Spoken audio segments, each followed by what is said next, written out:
দর্শক বলছিলাম আলোচিতরা ফেল করলেন। আলোচিতরা যখন ফেল করেন তখন ব্যাপারটা খুবই গুরুত্বপূর্ণ হয়ে দাঁড়ায়। জামায়াতে ইসলামী ছাড়া বিএনপির অস্তিত্বকে কল্পনা করা যেমন বাংলাদেশের গত ২-২.৫ দশকের রাজনীতি বিশ্লেষণ করলেও একরকমের অসম্ভব, কিংবা বিএনপির জন্মলগ্ন থেকেই সেই রাজনৈতিক ইতিহাস বিশ্লেষণ করলে একরকমের অসম্ভব। আমরা যারা জামাত ইসলামকে 11 দলকে সাপোর্ট করছি, মন যতই খারাপ থাকুক না ভাই, মাইনা নিতে হবে আমরা বিরোধী দলে।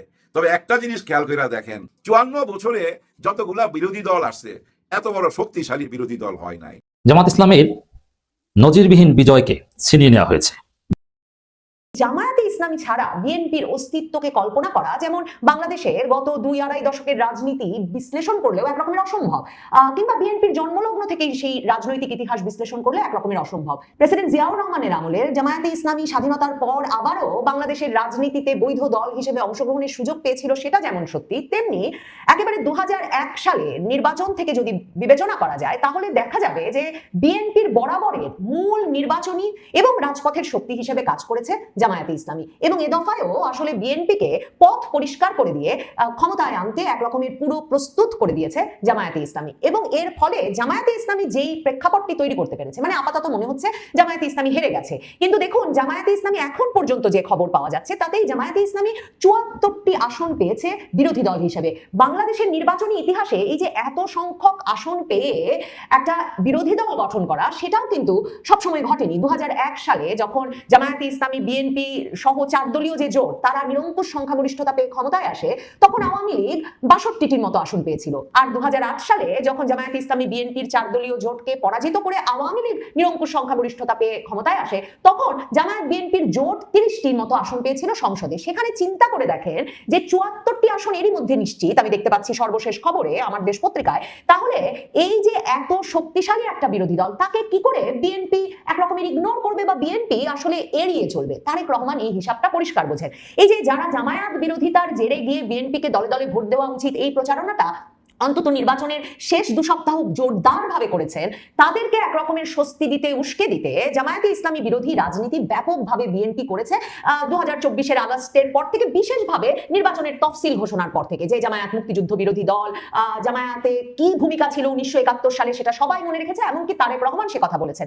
মনে রাখবেন, এই প্রেক্ষাপটটা না করলে, তৈরি করলে বিএনপি এবং জামায়াতের এই নির্বাচন এতটা প্রতিদ্বন্দ্বিতাপূর্ণ হয়ে উঠতে পারতো না কিছুতেই। এবং জামায়াতে ইসলামীর সঙ্গে বিএনপির যে কত তফাৎ সেটা বোঝাতে তারেক রহমান সর্বশেষ যে স্বস্তিটা দিয়েছেন সেটা হচ্ছে নির্বাচনের কদিন মাত্র আগে রয়টার্সকে সাক্ষাৎকার দিয়ে বলেছেন, ওই যে জামায়াত যে বলছে সকল দলকে নিয়ে জাতীয় সরকার গঠন, সেটা বিএনপি করতে চায় না, তারা নিরঙ্কুশ সংখ্যাগরিষ্ঠতা পাবে সে ব্যাপারে তারেক রহমান বিশ্বাসী। কিন্তু খুবই তাৎপর্যপূর্ণ যে ঘটনা ঘটেছে, আপনারা লক্ষ্য করেছেন কিনা জানি না, ভোটের দিন ভোট কেন্দ্রগুলো পরিদর্শন শেষে যখন তারেক রহমান সাংবাদিকদের সঙ্গে কথা বলেছেন, তখন কিন্তু তিনি পরিষ্কারভাবে বলেছেন তারা সরকার গঠন করলে আন্দোলনরত সকল দলকে নিয়েই কম বেশি একসাথে পথ চলতে চান তারা। কারণ তারেক রহমান জানেন এরকম শক্তিশালী একটি বিরোধী দলের পজিশনে জামায়াতে ইসলামীকে, জাতীয় নাগরিক পার্টিকে রেখে, যারা কিনা আসলে এই মসনাদ তৈরি করে দিয়েছে তারেক রহমানের জন্য, সেই বিরোধী দলে তাদেরকে ক্ষমতার ভাগাভাগি থেকে দূরে সরিয়ে রেখে কিছুতেই একটা স্থিতিশীল সরকার উপহার দেওয়া সম্ভব হবে না তারেক রহমানের পক্ষে। কাজেই ভোটের শেষ কদিনে বিএনপি আর জামায়াত খুব আলাদা, এটা প্রকাশ করে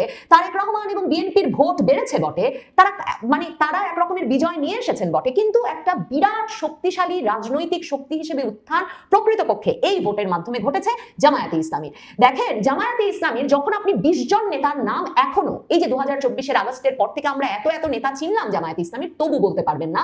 এবং জামায়াতে ইসলামীর আমির ডাক্তার শফিকুর রহমানকে পর্যন্ত আমরা যারা দীর্ঘ সময় ধরে রাজনীতি পর্যবেক্ষণ করেছি, সাংবাদিকতা করেছি, তাকে পর্যন্ত আমরা আসলে একেবারে চেহারা নাম মিলিয়ে চিনতাম না। গোলাম পারোয়ার, সৈয়দ মোহাম্মদ তাহির, এদের কথা তো বাদই দিলাম।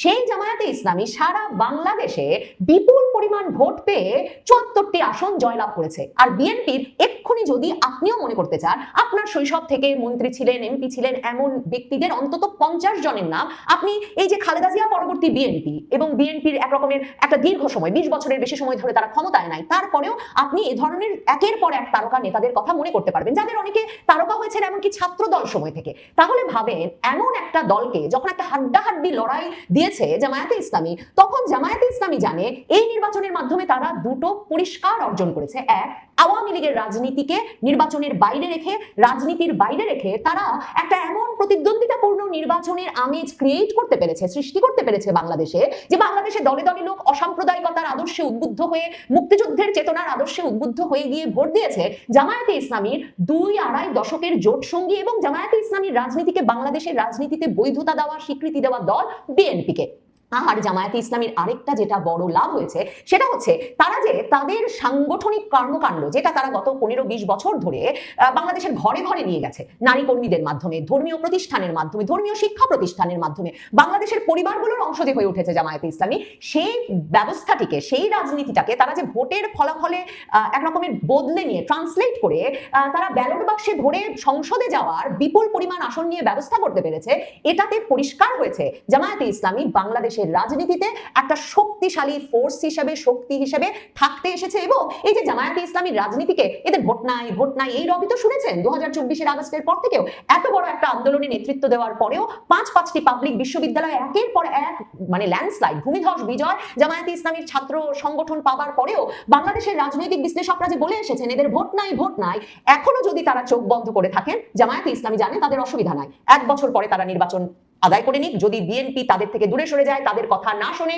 তাদের সঙ্গে মৈত্রী বজায় রাখতে না পারে, কিংবা 5 বছর পর যদি বাংলাদেশে পুরো মেয়াদ শেষ করেও বিএনপি জামায়াত আবারও নির্বাচনী লড়াইয়ের মুখোমুখি হয়, জামায়াত জানে এরপর তারা সরকার গঠনের দিকে দৃষ্টি দিতে পারবে। দেখেন, জামায়াতে ইসলামীর ভোট নাই এই রব যখন বাংলাদেশ জুড়ে রাজনৈতিক পর্যবেক্ষকরা থেকে শুরু করে বিএনপির শীর্ষ নেতৃবৃন্দ ক্রমাগত তুলে গেছেন, তখন শুধু যে ঢাকা 8-এ মির্জা আব্বাসের মতো বিএনপির তারকা বর্ষিয়ান নেতা নাসির উদ্দিন পাটোয়ারির কাছে 5,000-এর ভোটে জয়লাভ করেছেন তাই নয়, তারেক রহমান ঢাকা 17 আসনে বাংলাদেশের সবচেয়ে অভিজাত এলাকায় শেষ পর্যন্ত যে জিতে বেরিয়ে এসেছেন দাঁড়িপাল্লার সঙ্গে, তার সঙ্গে দাঁড়িপাল্লার একেবারে অপরিচিত ডাক্তার খালেদুজ্জামান নামের এক জামায়াত প্রার্থীর ভোটের পার্থক্য 4,500-এর কম।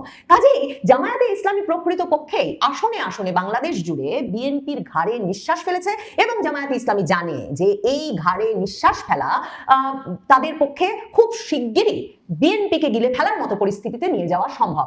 দেখেন, যদি এলাকা ওয়ারিও বিশ্লেষণ করেন তখন দেখবেন যে জামায়াতে ইসলামীকে গত 1.5-2 দশক ধরে যেসব এলাকায় অত্যন্ত শক্তিশালী বলে মনে হয়েছে, যেসব এলাকায় তারা 2013-14 সালে যুদ্ধাপরাধীর বিচারের সময় ব্যাপক আন্দোলন গড়ে তুলেছিল, এক রকমের বিচ্ছিন্ন করে ফেলেছিল ওই অঞ্চলগুলোকে, সেই অঞ্চলগুলোতে জামায়াতে ইসলামী প্রকৃতপক্ষে ভোটে পরিবর্তন করতে পেরেছে তাদের প্রতি সমর্থনকে। ঢাকা, চট্টগ্রাম, সিলেট, ময়মনসিংহ, কুমিল্লা অঞ্চলের সিংহভাগ আসনে যখন বিএনপি জয়লাভ করেছে, তখন দেখা যাচ্ছে খুলনা, রাজশাহী, রংপুর, উত্তরাঞ্চল জুড়েই ভালো করেছে জামায়াতে ইসলামী নেতৃত্বাধীন জোটের প্রার্থীরা। এই হিসাবগুলো করলেও, মানে মানচিত্র ধরে কোন এলাকাগুলো জামায়াতে ইসলামী আসলে তাদের ঘাঁটিতে পরিণত করছে সেটা যদি চিহ্নিত করেন, তখন অবাক হয়ে ভাববেন যে বিএনপি আর আওয়ামী লীগের রাজনীতির মধ্যে জামায়াতে ইসলামী এমন সুস্পষ্ট ঘাঁটি, ভোটের ঘাঁটি তাদের জন্য কখন তৈরি করতে পারলো। মামুনুল হক ঢাকা 15-তে হেরেছেন, সেটাকে বিরাট বিজয় হিসেবে, বিএনপির বিরাট বিজয় এবং বাংলাদেশের একটা মানে যারা ইসলাম পন্থার রাজনীতির মধ্যে বাংলাদেশকে নিয়ে যেতে চান না, তাদের একটা বিরাট বিজয় হিসেবে দেখছেন অনেক ভোটার, অনেক বিশ্লেষক। কিন্তু মনে রাখতে হবে, মামুনুল হক প্রথম আলোতে একাধিক সাক্ষাৎকার দিয়ে, যেই সাক্ষাৎকারের একটি গুরুত্বপূর্ণ বাংলাদেশের রাজনীতি বুঝতে, যেখানে তিনি বলেছেন বিএনপিকে সবসময় ইসলামপন্থীদের আনুকল্য নিয়ে চলতে হবে, সেই সাক্ষাৎকারে মামুনুল হক স্পষ্ট জানিয়েছিলেন যে বিএনপি মোহাম্মদপুর, লালবাগ কিংবা বাগেরহাট যে কোনো আসনে তাকে সমর্থন দিতে প্রস্তুত এবং ভীষণভাবে আগ্রহী, কিন্তু তিনি বরং ইসলামপন্থী রাজনীতিকে শক্তিশালী করতে জামায়াতে ইসলামীর সঙ্গে যেতে চান। এই মামুনুল হক কি বিএনপির রাজনীতিকে প্রভাবিত করতে পারবেন না? মানে বিএনপির রাজনীতি কি মামুনুল হকের রাজনীতি থেকে সত্যি এত আলাদা? মামুনুল হককে পুত্রবৎ স্নেহ করতেন খালেদা জিয়া এবং 5ই আগস্ট শেখ হাসিনা সরকারের পতনের পর 6ই আগস্ট খালেদা জিয়া প্রথম যে রাজনৈতিক নেতার সঙ্গে হাসপাতালে দেখা করেন তিনি ছিলেন মামুনুল হক। এবং এই মামুনুল হক খালেদা জিয়ার মৃত্যুর পর তার খাটিয়ায় গিয়ে কাঁদ দিয়েছিলেন, কারণ বিএনপির সঙ্গে খালেদা জিয়ার সঙ্গে তার পিতা আল্লামা শাইখুল হাদিস আজিজুল হকের যে দীর্ঘ সম্পর্ক, মানে 4 দলীয় জোটে তো ইসলামী ঐক্য জোটের নেতা আল্লামা শাইখুল আজিজুল হক এই মামুনুল হকের পিতাও ছিলেন। কাজেই এই ঐক্যগুলোর কথা মনে করলে বা বিএনপি এবং জামায়াতের রাজনীতি, বিএনপির সঙ্গে ইসলামপন্থীদের রাজনীতির ঘনিষ্ঠতার কথা মনে করলে, এই দুই অংশ একে অপরকে শক্তি না যোগালে তাদের পক্ষে বাংলাদেশের রাজনীতিতে প্রভাবশালী হয়ে ওঠা থাকা কতটুকু সম্ভব সেসব মনে রাখলে বুঝতে অসুবিধা হয় না কেন তারেক রহমান এখন বলছেন আন্দোলনের সব দলকে নিয়েই সরকার গঠন করবেন তিনি। আর মির্জা ফখরুল ইসলাম আলমগীর এরই মধ্যে বলে দিয়েছেন জুলাই সনদে তারা যা যা সই করেছেন সবকিছুকে অগ্রাধিকার ভিত্তিতে তারা বাস্তবায়ন করবেন, কারণ না হলে তারা জানেন সংসদে জামায়াতে ইসলামীকে সামলে, রাজপথে জামায়াতে ইসলামী এবং ইসলামপন্থী আন্দোলনকে সামলে বিএনপির পক্ষে ক্ষমতায় থাকা, টিকে থাকা অসম্ভব। দর্শক, বলছিলাম আলোচিতরা ফেল করলেন। আলোচিতরা যখন ফেল করেন তখন ব্যাপারটা খুবই গুরুত্বপূর্ণ হয়ে দাঁড়ায় এবং এই আলোচিতদের মধ্যে অনেক বেশি ভাইরাল অনেকে ছিলেন। ভাইরালরা কেন ফেল করলেন সেটাও একটা গুরুত্বপূর্ণ ব্যাপার। ভাইরালদের মধ্যে যেমন আপনি বলতে পারেন যে নাসিরউদ্দিন পাটোয়ারি এই নির্বাচনে সব থেকে বেশি ভাইরাল। আপনি বলতে পারেন ব্যারিস্টার ফুয়াদ, যিনি সেনানিবাস উড়িয়ে দিতে চেয়েছিলেন, সেনানিবাস উড়িয়ে দিতে চেয়েও তার বিরুদ্ধে কোনো ধরনের কোনো ব্যবস্থা এই সরকারকে নিতে আমরা দেখিনি। তিনি 16ই ডিসেম্বর আমাদের বিজয় দিবস, সেটা মানেন না। 16ই ডিসেম্বরের বিকল্প হিসেবে কোনো কিছু খুঁজে পাওয়া যায় কিনা এটা তিনি খুঁজে দেখছেন। এই কথা প্রকাশ্য টেলিভিশন টক শোতে তিনি বলেন, কিন্তু তার বিরুদ্ধে দেশদ্রোহীর তকমা লাগানো হয় না, তার বিচার হয় না। সেই ব্যারিস্টার ফুয়াদ রীতিমতো জামানত হারানোর মতো অবস্থা হয়েছে, তিনি পরাজিত হয়েছেন। তার দলের যিনি মুজিবুর রহমান মঞ্জু, খুবই আলোচিত টকশো আর্টিস্ট এবং টকশো করে করে তিনি রাজনীতিতে বেশ তারকা খ্যাতি পেয়েছেন, সেই মুজিবুর রহমান মঞ্জু তিনি ফেল করেছেন। গণ অধিকার পরিষদ থেকে গিয়ে বিএনপিতে যোগ দেয়া রাশেদ খান, ঝিনাইদহ 4 আসন থেকে যিনি নির্বাচন করলেন, রাশেদ খান মানে এই যে শেখ হাসিনা সরকার পতন, শেখ হাসিনা সরকার পতনের পরে যে কয়জন মানুষ মুজিববাদের কবর রচনা করতে করতে ক্লান্ত হয়ে পড়েছিলেন, সেই কয়জনের মধ্যে অন্যতম রাশেদ খান। তিনি বিএনপিতে যোগ দিয়েও তার শেষ রক্ষা হয়নি, তিনি পরাজিত হয়েছেন। কালের কণ্ঠের এ ব্যাপারে খুবই ইন্টারেস্টিং একটা রিপোর্ট, কালের কণ্ঠের এই রিপোর্টটা আপনারা দেখে নিন। সেখানে বলা হচ্ছে আলোচনায় থেকেও পরাজিত হলেন যারা। সেই রিপোর্টে বলা হচ্ছে যে অন্তর্বর্তী সরকারের দায়িত্ব নেওয়ার প্রায় 18 মাস পরে যে নির্বাচন হলো, সেই নির্বাচনে আলোচিত যারা ছিলেন তাদের অনেকেই পরাজিত হয়েছেন। এর মাঝে নাসিরউদ্দিন পাটোয়ারি অন্যতম, সব থেকে বেশি আলোচিত ছিলেন। নাসিরউদ্দিন পাটোয়ারি ঢাকা 8 আসনে ভোট করেছেন। তার যিনি প্রতিদ্বন্দ্বী মির্জা আব্বাস, নাসিরউদ্দিন পাটোয়ারির সৌভাগ্য যে তিনি মির্জা আব্বাসের সঙ্গে হাড্ডাহাড্ডির লড়াই করেছেন। তিনি পরাজিত হয়েছেন 4980 ভোটে। 4980 ভোটে তিনি পরাজিত যখন হলেন তখন মির্জা আব্বাস পেয়েছেন 56,552 ভোট আর নাসিরউদ্দিন পাটোয়ারি পেয়েছেন 51,572 ভোট। তার মানে এটা এক ধরনের তার একটা বড় সাকসেস, তার জীবনের অন্যতম বড় সাকসেস যে মির্জা আব্বাসের সঙ্গে তিনি ফাইট করতে পেরেছেন। এবং এই ফাইটটা করতে পারার একটা বড় কারণ হচ্ছে তিনি এই আসনে ওসমান হাদির আবেগটাকে ব্যবহার করতে পেরেছেন। এই ভোটটা মূলত, যে ভোটটা এসেছে সেটা মূলত ওসমান হাদির আবেগের ভোট, আর কোনো কারণে নাসিরউদ্দিন পাটোয়ারির এত ভোট পাওয়ার কোনো কারণ নেই। সার্জিস আলম, এনসিপির আরেক মহাতারকা, খুবই গরিব পরিবারের সন্তান নিজেকে উপস্থাপন করতেন তিনি। সেই গরিব পরিবারের সন্তান যার মানিব্যাগে টাকা থাকতো না, পকেটে কোনো সময় মানিব্যাগও থাকতো না, সেই ব্যক্তিটা হঠাৎ জমিদারের পুত্র হয়ে গেলেন, শত শত গাড়ি নিয়ে শোডাউন করলেন। সেই সার্জিস আলম তিনি ফেল করেছেন। ফল ঘোষণার পর বিজয়ী ব্যারিস্টার নওশাদ জমিরকে তিনি অভিনন্দনও জানিয়েছেন। এই আসনে ব্যারিস্টার নওশাদ জামির, ব্যারিস্টার জমির উদ্দিন সরকার তার পুত্র নওশাদ জামির, তিনি বিজয়ী হয়েছেন। নওশাদ পেয়েছেন 1,86,189 ভোট আর সার্জিস পেয়েছেন 1,68,049 ভোট। এখানেও বেশ প্রতিদ্বন্দ্বিতা করেছেন। সার্জিসেরও এটা বরং একটা সফলতা যে তিনি বিএনপির সঙ্গে এখানে হাড্ডাহাড্ডির লড়াই করতে পেরেছেন।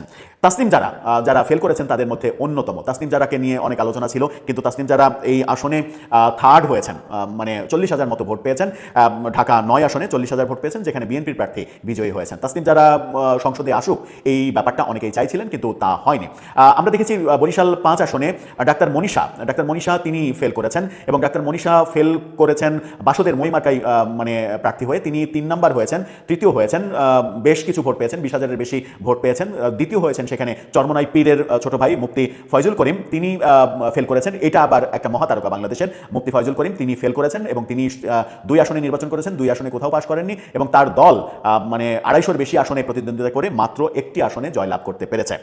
মামুনুল হক আরেক তারকা, মানে ইসলামী দলগুলোর মধ্যে মহাতারকা তিনি ঢাকা 13 আসনে ববি হাজ্জাজের সঙ্গে ফেল করেছেন।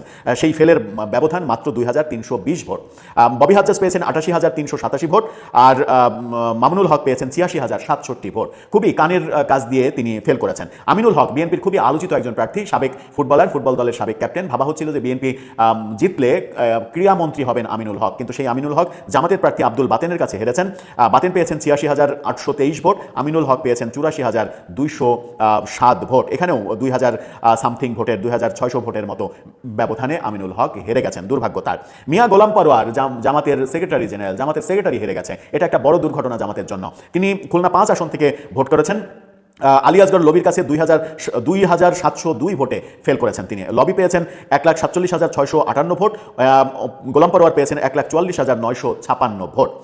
শিশির মনির, জামাতের অন্যতম তারকা প্রার্থী অ্যাডভোকেট শিশির মনির, তিনি ফেল করেছেন এবং তিনি প্রথম ফেল করে আনুষ্ঠানিক ঘোষণার আগেই প্রতিদ্বন্দ্বী বিজয়ী বিএনপির প্রার্থীকে অভিনন্দন জানিয়েছেন সামাজিক যোগাযোগ মাধ্যমে, যেটা খুবই প্রশংসিত হয়েছে। তিনি এই আসনে নাসিরউদ্দিন চৌধুরী পেয়েছেন 97,790 ভোট আর শিশির মনির পেয়েছেন 57,000 858 ভোট, মানে এখানে 40,000 ব্যবধানের বিশাল ব্যবধানে তিনি হেরেছেন। হামিদুর রহমান আজাদ জামাতের কক্সবাজারের অন্যতম আলোচিত প্রার্থী, যার প্রার্থিতা প্রথমে বাতিল হয়ে গিয়েছিল, তিনি ফেল করেছেন বিএনপির কাছে। এই আসনে বিএনপির প্রার্থী ছিলেন মাহফুজুল্লাহ ফরিদ পেয়েছেন 1,25,000, আর আজাদ পেয়েছেন 89,000 ভোট।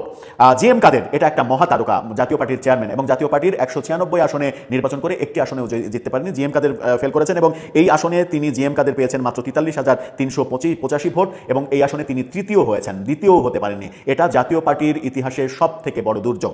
মাহমুদুর রহমান মান্না তিনি আরেক মহাতারকা এই ভোটের মাঠে, তিনি জামানত হারিয়ে ফেলেছেন। তিনি বগুড়া 2 আসনে সেখানে তিনি ভোট পেয়েছেন মাত্র 3,426 ভোট। জামানত হারানো এই মাহমুদুর রহমান মান্না বাংলাদেশের রাজনীতিতে অনেক বড় তারকা, যিনি একসময় আওয়ামী লীগ করতেন, আওয়ামী লীগ ছেড়ে এসে নাগরিক ঐক্য তৈরি করেছেন, এবং তার ভোটের রেজাল্ট এটা। ঢাকা 18 আসনে তিনি নির্বাচন করছেন, নির্বাচনের মাঝপথে সেটা ছেড়ে দেওয়ার ঘোষণা দিয়েছিলেন। হারুনুর রশিদ বিএনপির খুবই ডাকসাইটে এক নেতা, এবং 2018-তে মাত্র 6 জন বিএনপি নেতা যারা জিতেছিল 2018 নির্বাচনে, যে নির্বাচনকে বিতর্কিত নির্বাচন বলা হয়, চাঁপাইনবাবগঞ্জ থেকে হারুনুর রশিদ জিতেছিলেন। সেই হারুনুর রশিদ এবার জামাতের কাছে হেরে গেছেন, তাও বিশাল ভোটের ব্যবধানে, প্রায় 63,000 ভোটের ব্যবধানে হেরেছেন। চাঁপাইনবাবগঞ্জ 3 আসনে হারুনুর রশিদ জামাত প্রার্থী নুরুল ইসলাম বুলবুলের কাছে হেরেছেন। নুরুল ইসলাম বুলবুল 1,89,000 ভোট পেয়েছেন, আর হারুনুর রশিদ পেয়েছেন মাত্র 1,26,000 ভোট। 63,000 ভোটে হেরেছেন হারুনুর রশিদ, এটা একটা বড় ঘটনা।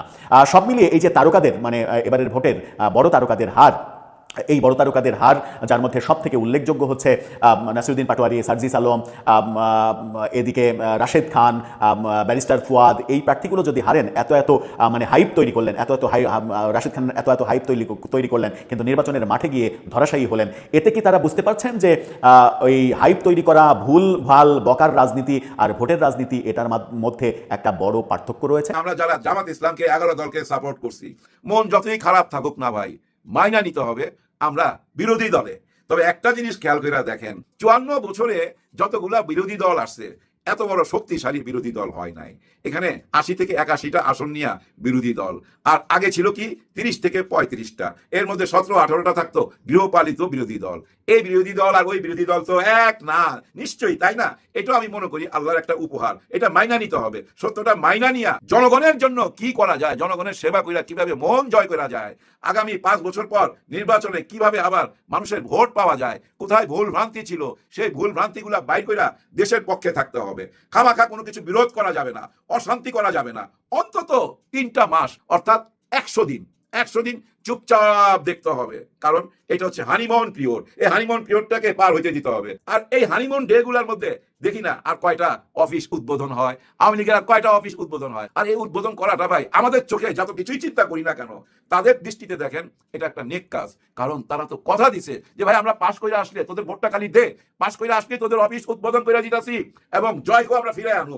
জয় আর তারেক রহমান, সজীব ওয়াজেদ জয় আর তারেক রহমান, দুজনের দ্বারা এই দেশের হাল ধরবে, কারণ তাদেরই তো এই দেশটা, তাই না? দেখেন জয়ের নানা দেশ স্বাধীন করছে, জয়ের মা এই দেশ চালাইছে। এখানে শহীদ প্রেসিডেন্টের ছেলে তারেক রহমান, প্রধানমন্ত্রীর ছেলে তারেক রহমান, ওনারাই তো। জয়ের পরে আসবে পুতুল, এখানে দেখেন তারেক রহমান সাহেবের পরে আসবে জাইমা রহমান, তাই না? এটাই তো সোজা অঙ্ক, এই দেশটা এইভাবেই তো চালায় আসতেছে, এটাই মাইনা নিতে হবে আমাদের। কারণ এই যে নির্বাচনে তো ভাই একটা জিনিস বোঝা গেছে, জনগণ এটাই চায়। হ্যাঁ, জনগণ চায় আমাদের দেশে রাজা রানী থাকবে, আমরা তাদের প্রজা থাকবো, আমরা এইভাবেই দেশ চালাবো।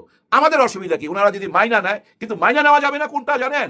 ওই যে আরেকজন আইসা যখন দুইজনে মিলা আবার ওই বয়ান তৈরি করবে, এরা রাজাকার আলবদর, এদের এই দেশে থাকার কোনো অধিকার নাই, এরা উগ্রবাদী, এরাই জঙ্গি, যেভাবে আগে বলতো, ঠিক ওই একই বয়ান যদি আবার সামনে তুইলা ধরে, আমার মনে হয় ভুল রাজনীতি হয়ে যাবে। ভুল রাজনীতি, যে রাজনীতিটা শেখ হাসিনা করছিল, যে ভুলটা শেখ হাসিনা করছিল, ওই একই ভুল পথে হাইটেন না, ওই বিভাজনটা আইনেন না, 71-এর কাঠটা ছিঁড়া ফিরা ফেলায় দেন, সবাইকে মিলা একসাথে নিয়ে দেশটা পরিচালনা করেন। আর ওই যে রাজপুত্রকে, মানে সজীব ওয়াজেদ জয়কে কবে আনা হবে ওই ডেটটাও জানাবেন। হ্যাঁ, আমরা আনন্দ করতে চাই, মিছিল করতে চাই, ওই দিন আমি মিছিলে যাবো ভাই, ঢোল পিটামো, ঢোল বাজামো, কারণ কি জানেন? মাইনাই নেবো, আমরা তো প্রজা, ওনারা রাজা, অসুবিধা কি মাইনা নিতে? আমরা ওই প্রাক ঐতিহাসিক যুগেই তো আছি, যে যুগে কৃতদাস বিক্রি করা হইতো, মানুষ বিক্রি হইতো, ওই আমলেই তো আছি, এখনো মানুষ বিক্রি হয়। হ্যাঁ ভাই, এখনো মানুষ বিক্রি হয়। আর এই কেনা বেচার মধ্যে তারাই রাজা, যাদের কাছে টাকা থাকে, টাকা। এই ধনী গরিবের খেলা কিয়ামত পর্যন্ত থাকবে ভাই, কিয়ামত পর্যন্ত। আল কোরআনে আছে না, জাকাত দিতে হবে। জাকাতটা আপনি কাকে দিবেন? একজন গরিব মানুষকে তো দিবেন, তাহলে জাকাত নেওয়ার লোক থাকতে হবে। তো কোরআনে যাহা লেখা আছে তা তো কিয়ামত পর্যন্ত সত্য। তাহলে জাকাত নেওয়ার লোক থাকতে হবে, ওই গরিব থাকতে হবে। গরিব থাকবে, ধনীরাও থাকবে, ধনীরা কিনা নিতে পারবে গরিবকে। কারণ কি জানেন, ওই যে পাপি পেট, এই পেটের জন্য বিক্রি হয়ে যেতে হয় অনেক সময়। যাই এত দুঃখের কথা বলে লাভ নাই, নতুন করে ভাবতে হবে। সংসদে যায় ভাবনা চিন্তা রাজনীতি যাই কিছু করেন না কেন, আপনারা এবার সংসদে যায় করেন। আল্লাহ রসুলের দোহাই, রাস্তাঘাট জাম কইরা কেউ কোনো প্রতিবাদ আন্দোলন করেন না, টোটালটা নিষিদ্ধ করে দেন রাস্তাঘাট। তারপর আপনারা রাজনীতিবিদরা ওই সংসদে যান, আমরা ভোট দিয়ে দিছি, ওই সংসদে যায় সত্য মিথ্যা লড়াই যা কিছু করার ওইখানে করেন। ওইখানে সমস্ত ক্যামেরা সেট করে দেওয়া হবে, আমাদের হাতে মোবাইল আছে, টিভি আছে, আমরা দেখুন। রাস্তায় আপনাদের দেখতে চাই না, দোহাই লাগে আপনাদের, কেউ রাস্তায় আসবেন না, রাস্তা দখল করবেন না। রাস্তা দখল করে যে ভোগান্তিটা দেন সাধারণ মানুষকে, মানুষের যে অভিশাপটা নেন, ওই অভিশাপের কারণেই এই দেশটার উন্নতি হচ্ছে না। কত মানুষ মারা গেছে অ্যাম্বুলেন্সের মধ্যে আপনাদের এই রাজনীতি করতে গিয়া, রাস্তা জাম করতে গিয়া। সাবধান, কেউ রাস্তায় নামবেন না, ওই সংসদে যান। সবার জন্য সবাই দোয়া করবেন। আল্লাহ হাফেজ। জামাত ইসলামের নজিরবিহীন বিজয়কে ছিনিয়ে নেওয়া হয়েছে, ব্যর্থ করে দেওয়া হয়েছে। কিভাবে অতি সূক্ষ্ম এবং ভয়ানক কারচুপি করা হয়েছে, ইঞ্জিনিয়ারিং করা হয়েছে, রেজাল্ট টেম্পারিং করা হয়েছে। আমাদের কাছে দেশের বিভিন্ন জায়গা থেকে, বিশেষ করে ঢাকার আসনগুলোতে, ঢাকায় গুরুত্বপূর্ণ ইনক্লুডিং তারেক রহমানের আসন সহ সব আসনে জামাত জিতেছে, কিন্তু হারিয়ে দেওয়া হয়েছে। This is true. প্রত্যক্ষদর্শী অনেকের কাছ থেকে আমি তথ্য প্রমাণ পাচ্ছি এবং অবাক হচ্ছি। হ্যাঁ, জামাত এখানে ব্যর্থতার পরিচয় দিয়েছে, তারা ইনস্ট্যান্ট কিছু করতে পারেনি। ভয়াবহ কারচুপি হয়েছে, দেশের বিভিন্ন জায়গায় হয়েছে, ঢাকায় হয়েছে সবচেয়ে বেশি। যখনই দেখছে, আমার একটা বক্তব্য নিয়ে আপনারা অনেকেই প্রশ্ন তুলছেন যে চারদিকে জামাতের বিজয় শুরু হয়ে গেছে। হ্যাঁ, বিজয় শুরু হয়ে গেছিল, এটাই সত্য, আমি সঠিক বলেছিলাম। কিন্তু ওই বিজয় দেখেই ওরা হঠাৎ ভোট গণনা বন্ধ করে দিয়েছে, ফলাফল প্রকাশ বন্ধ করে দিয়েছে। তারপরে গভীর রাতে ধীরে ধীরে টেম্পারিং করেছে। অল্প ভোটের ব্যবধানে জামাতের প্রার্থীদেরকে হারিয়ে দিয়েছে। কমপক্ষে 53 আসনে ইঞ্জিনিয়ারিং করে জামাতের নিশ্চিত বিজয়কে ছিনিয়ে নেওয়া হয়েছে। জামাতের ভাইরা, আপনারা হতাশ হবেন না, আপনারা জিতেছেন কারণ জনগণ আপনাদেরকে ভোট দিয়েছে। আল্লাহ সাক্ষী, কারা কোন দলকে ভোট দিয়েছে আমরা তো জানি, আল্লাহ দেখেছেন। তো ভোট চুরি করে যদি কেউ এমপি হয়ে থাকে, ওদের উপর আল্লাহর গজব টুরে একটু মনে পড়বে, যেরকম আওয়ামী লীগের উপর পড়েছে। জামাতের বিজয়কে ছিনিয়ে নেওয়া হয়েছে, এটাই সত্য কথা। দেশব্যাপী সূক্ষ্ম কারচুপি হয়েছে, তথ্য প্রমাণগুলো জামাত কম্পাইল করছে। তবে হ্যাঁ, এখন জামাত ইনস্ট্যান্ট কোনো অঘটন ঘটাতে পারেনি, আমির জামাত চুপচাপ কেন? হয়তো এই এক্সিস্টিং পাওয়ার স্ট্রাকচারের সাথে টিকা এত সহজ নয়। জামাত দীর্ঘ 17 বছর জুলুম নির্যাতনের মধ্যে ছিল, এখন আবার যদি পাওয়ার স্ট্রাকচারের সাথে সরাসরি কনফ্লিক্টে যায়, এটা খুব কঠিন। সাধারণ জনগণ জুলাইয়ের মতো তো আর জামাতের পক্ষে ওইভাবে হয়তো বা দাঁড়াতো না। জুলাইতে তো পুরো জাতীয় ঐক্যবদ্ধ ছিল, আর এখন ইউনূস সরকার। এখানে এস্টাবলিশমেন্টের বিরুদ্ধে যাওয়া, আবার পশ্চিমাদের ভারতের রেড সিগন্যাল আছে। হয়তোবা আমিরে জামাত দেশকে ভয়াবহ কোনো বিপর্যয়ের হাত থেকে, এই টেম্পারিং মেনে নিয়ে তুলনামূলক বড় ক্ষতির হাত থেকে, বড় কোনো অঘটনের হাত থেকে জাতিকে রক্ষা করেছেন। তখন অনেকে বলতেন যে জামাত এই হটকারী সিদ্ধান্ত নিয়েছে, নির্বাচনের বিরুদ্ধে এই করেছে সেই করেছে, এই কারণে দীর্ঘমেয়াদে দেশ একটা মহা অশান্তিতে পড়ে গেছে। এখন যেটা হবে, বিএনপি অলরেডি সন্ত্রাস শুরু করে দিয়েছে, আমরা প্রতিবাদ করতেই থাকবো, এর ফলাফল হবে ভয়াবহ। আওয়ামী লীগের পরিণতির কথা স্মরণ করিয়ে দিব। দেশের বিভিন্ন জায়গায় বিএনপি সন্ত্রাসীরা জামাত এবং এনসিপির উপর হামলা করছে, বাড়িঘরে হামলা করছে, আগুন দিচ্ছে। তারেক রহমানকে অনতিবিলম্বে এগুলো কন্ট্রোল করতে হবে, নইলে পরিস্থিতি কিন্তু ভয়াবহ হবে। বিশ্ববিদ্যালয়গুলো অতি সূক্ষ্মভাবে দখল নেওয়ার পরিকল্পনা করছে। একসাথে সব দখল নেবে তা না, ধীরে ধীরে। জগন্নাথ বিশ্ববিদ্যালয় নিয়ে ইশরাক এবং বিএনপির লোকজন ভয়াবহ পরিকল্পনা করছে, যেখানে শিবিরের কোনো অস্তিত্ব রাখবে না। সমস্ত বিশ্ববিদ্যালয় ছাত্র সংসদ অকার্যকর করে দিবে। এর মানে এরা কি গণতন্ত্রের প্রতি শ্রদ্ধাশীল? তারা নির্বাচিত ছাত্র সংসদ কেন অকার্যকর করে দিবে? করে দিবে, এটা তারা সিদ্ধান্ত নিয়েছে, আমরা জানি না। আমরা চাই যেভাবেই হোক না কেন আপনারা জিতেছেন, টেম্পারিং করে হোক আর ডিপ স্টেট আপনাদেরকে ক্ষমতা দিয়ে হোক, যেভাবে হোক জিতেছেন। এখন দেশটাকে সুন্দরভাবে চালান, আওয়ামী লীগের মতো কোনো ফেসিবাদী আচরণ করবেন না, ক্যাম্পাসগুলো দখল করতে যাবেন না। শিক্ষা প্রতিষ্ঠানে যদি হাত দিতে যান, তাহলে আপনার হাত পুড়ে যাবে। কিছুদিন মজায় মজায় থাকবেন, কিন্তু একটা পর্যায়ে দেয়ালে পিঠ থেকে গেলে জনগণ ঠিকই জেগে উঠবে। তো দর্শক, আসিফ মাহমুদ সজীব ভুইয়া তিনি জানিয়েছেন এনসিপি ও 11 দলের জোট নেতাদের উপর হামলার অভিযোগ। শারজিস আলম বলেছেন তার এলাকায় কমপক্ষে 30 জায়গায় নেতাকর্মীদের উপর হামলা করেছে বিএনপি। অথচ শারজিস আলম বিজয়ীকে অভিনন্দন জানিয়ে এসেছেন। হওয়া উচিত কি ছিল? জিতেছে, ঠিক আছে, এখন পরাজিত প্রার্থীর কাছে যে শুভেচ্ছা বিনিময় করবে, তাকে সান্ত্বনা দিবে এবং সবাই ঐক্যবদ্ধভাবে একসাথে দেশটা সামনের দিকে এগিয়ে নিয়ে যাওয়ার চিন্তা করবে। That should have been. আর তারা হামলা করা শুরু করেছে, যদিও লার্জ স্কেলে অতীতের নির্বাচনগুলোতে যেটা হয়েছে সেরকম হয়নি, কিন্তু তারপর একটা হামলাকে আমরা টলারেট করতে চাই না। তারেক রহমানকে এগুলি স্ট্রিক্টলি দমন করতে হবে, নইলে কিন্তু পরিণতি ভালো হবে না। তো দর্শক, দেশের বিভিন্ন স্থানে এনসিপি 11 দলীয় জোটের নেতাকর্মীদের উপর হামলা অভিযোগ করেছেন জাতীয় নাগরিক পার্টির মুখপাত্র আসিফ মাহমুদ সজীব ভুইয়া। অভিযোগ অনুযায়ী হামলাকারী শুধু নেতাদেরই নয়, তাদের বাড়িঘর ও পরিবারের সদস্যদের হুমকি দিচ্ছে। এই যে বাড়িঘরে হামলা করা, এটা সুস্পষ্টভাবে মানবাধিকার লঙ্ঘন। হামলার ঘটনাগুলো যার সামনে আসে, কিন্তু হামলা যেগুলো করা হয়নি, অলরেডি থ্রেট দেওয়া হয়েছে, এগুলো অনেকে চুপচাপ, অনেকে বাড়ি থেকে চলে গেছে, এরকম ঘটনা ঘটেছে। তো এটা কেমন বাংলাদেশ? এত রক্ত, এত জুলাই, এরপরে নেতাকর্মীরা বাড়ি থাকতে পারবে না, নির্বাচনে জয় পরাজয়ের কারণে, তাও আবার ডিপ স্টেটের মেকানিজম করে জয়, এর কারণে? এটা হতে পারে না। জামাতকে এখানে স্ট্রিক্ট রোল প্লে করতে হবে। দেশের নাগরিক, তারা নাগরিক অধিকার, রাজনৈতিক অধিকার তাদেরকে পেতে হবে। একজন জামাত এনসিপির গায়ে যদি হাত দেওয়া হয়, কয়েক ঘন্টায় হিসাব নিতে হবে। এখন থেকেই সোচ্চার হন, আসেন। তো জামাতের নিশ্চিত বিজয়কে ছিনিয়ে নেওয়া হয়েছে। এখন হ্যাঁ, জামাত রিয়েলিটি মেনে নিয়েছে। জামাত এই নির্বাচন বানচাল করো, জ্বালাও করো, এগুলো করতে পারবে না, এগুলো করবে না। এগুলো করলে দেশ আরো ভয়াবহ বিপর্যয়ের মধ্যে পড়বে। কারচুপির মাধ্যমে যে ক্ষতি হয়েছে তার চাইতে বড় ক্ষতি হবে যদি জামাত এখন রিয়াকশন দেখায়। এটা আমির জামাত বুঝে শুনে, আমির জামাতের সিদ্ধান্ত অনেকে মানতে পারছেন না, বুঝবেন, কিছুদিন পর বুঝবেন যে আমির জামাত কতটা দূরদর্শী সিদ্ধান্ত নিয়েছে। নইলে ভয়াবহ বিপর্যয় নেমে আসবে, আবার সেই অত্যাচারের স্টিম রোলার নেমে আসবে জামাত ইসলামের উপর। কারণ ডিপ স্টেট এটা মারাত্মক জিনিস। জুলাই বিপ্লব ডিপ স্টেটকে কিচ্ছু করতে পারেনি, সে আগের স্ট্রাকচার বল, আমরা অনেক কিছু বলেছি কিন্তু কিছু হয়নি। ধরা ছোঁয়ার বাইরে কিছু হবে বলে মনে হচ্ছে না। তো এই পরিস্থিতিতে জামাতের এখানে তেমন কিছু করার ছিল না। জাতি হিসেবে আমরা অসহায়, অন্যায়ের কাছে আমাদের মাথা নত করতে হচ্ছে। তবে এখন তুলনামূলক ভালো যেটা সেটা গ্রহণ করতে হবে, তুলনামূলক কম খারাপ, মাসলাহাতে মুরসালা, তাছাড়া কিছু করার নেই। দর্শক, জামাত ইসলামী অভিযোগ করছে প্রার্থীদের রহস্যজনক হার ও নির্বাচনের স্বচ্ছতা নিয়ে প্রশ্ন ঢাকা 7-8 বিভিন্ন জায়গায় সুস্পষ্টভাবে কিভাবে হারিয়ে দেওয়া হয়েছে সবগুলো কম্পাইল করছে। তবে হ্যাঁ, জাতিকে এটা জানাতে হবে, সংসদে যেতে হবে, শপথ নিতে হবে এবং জাতিকেও জানাতে হবে যে কিভাবে তাদেরকে পরাজয় করতে বাধ্য করা হয়েছে। তবে জনগণ যেভাবে জামাতকে উজাড় করে দিয়েছে, জনগণের প্রতি হাজারো শ্রদ্ধা। মানুষ নীরবে নিভৃতে ভোট দিয়েছে। মানুষ নতুন কিছু চেয়েছিল, দুর্নীতি চাঁদাবাজি থেকে মুক্তি চেয়েছিল, কিন্তু সেটা হয়নি। কিছুদিন পর জামাত কি জিনিস, জামাতের অভাব মানুষ ফিল করবে। জামাতের অভাব মিন্স জামাত ক্ষমতা আসলে দেশটা কত সুন্দর হতো, এটা মানুষ উপলব্ধি করবে। হায় হায় বলে আফসোস করা শুরু করবে। Just wait and C.